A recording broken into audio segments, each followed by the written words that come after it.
Every society is ultimately judged not by the strength of its prisons, but by the strength of its humanity. Hello and welcome. We are jumping right into today's documentary-style explainer of some truly powerful source material. Today, we're unpacking Dr. Baber George's incredibly comprehensive research report on Sri Lanka, specifically the IUDHR Policy Framework titled Beyond the Walls: Human Dignity, Justice, and the Future of Prison Reform. Now, this isn't just your standard everyday critique. It is a full-blown global blueprint for completely transforming how our societies handle the deprivation of liberty. So, this entire framework kicks off with one core idea. Human rights do not just magically disappear at the prison gate.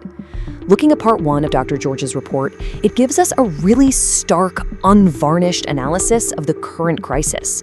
We absolutely have to lay that groundwork before we can even begin to talk about solutions. Which brings us to section 1, the catalyst for all of this, the Negombo Prison tragedy. To really wrap our heads around this policy, we have to look at the pain that actually sparked it. The tragedy in Negombo wasn't just some isolated random incident. It was a massive, systemic failure that literally cost lives. And it brings us back to a really crucial philosophy, right? When a state takes away a person's liberty, it takes on total responsibility for their well-being. The loss of freedom is the punishment. The punishment is definitely not meant to be a loss of human dignity or basic safety. Our humanity absolutely has to extend to our most vulnerable people behind bars. Let's move on to the structural analysis of Sri Lanka's prison system. Because, a crisis like this doesn't just happen overnight. By analyzing Sri Lanka, the research report shows us patterns that we actually see echoed all over the world. The roots go all the way back to 19th century colonial administration. We're talking about systems that were built entirely for control, not rehabilitation. Then, through the 20th century, the system kind of evolved, sure, but it completely failed to keep pace with modern human rights standards, dragging us right into this 21st century modern crisis. And that brings us to where we are today, facing an undeniable, urgent demand for modern reform. So, what's actually driving this? Well, the structural causes form a perfect storm.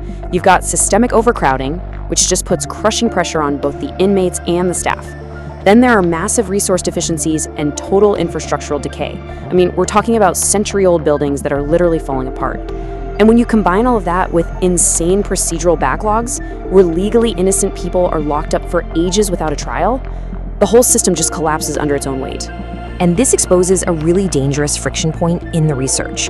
On one side, you have international human rights law. These are the universal protections promised to every single person. But on the other side, you have the grim everyday reality of the deprivation of liberty, the overcrowding and the decay we just talked about. There is this massive, frankly dangerous gap between what the law promises on paper and what marginalized populations actually experience on the ground. Now let's look at the IUDHR framework itself, shifting from the problem to the solution. The good news is, the report doesn't just leave us in despair.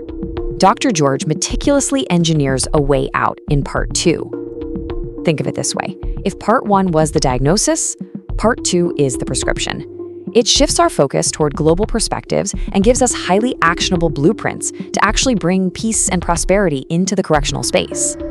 The framework breaks the solution down into a super clear 3-step progression. Step 1 is learning from the world. This means looking at comparative perspectives on modern prison reform from nations that are actually getting it right. Step 2 takes all those global lessons and localizes them into the IUDHR National Reform Blueprint, which is basically a roadmap for a humane, accountable, and effective system. And finally, step 3 is the Negombo Declaration itself.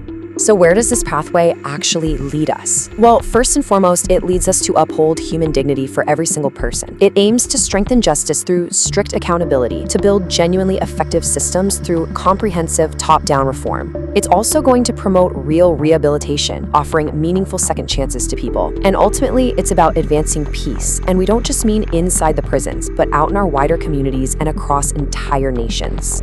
Which brings us to the Negombo Declaration, a call to action. All of this research really culminates in this vital, urgent call to action. The report wraps up with a multi-tiered approach, essentially demanding that justice and human dignity become absolute, non-negotiable standards.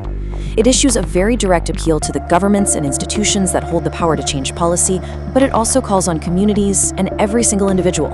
It even introduces the IUDHR Oath, which is a collective commitment to justice, and offers a prayer for justice, healing, and renewal, recognizing the deep spiritual and emotional toll of these systemic failures.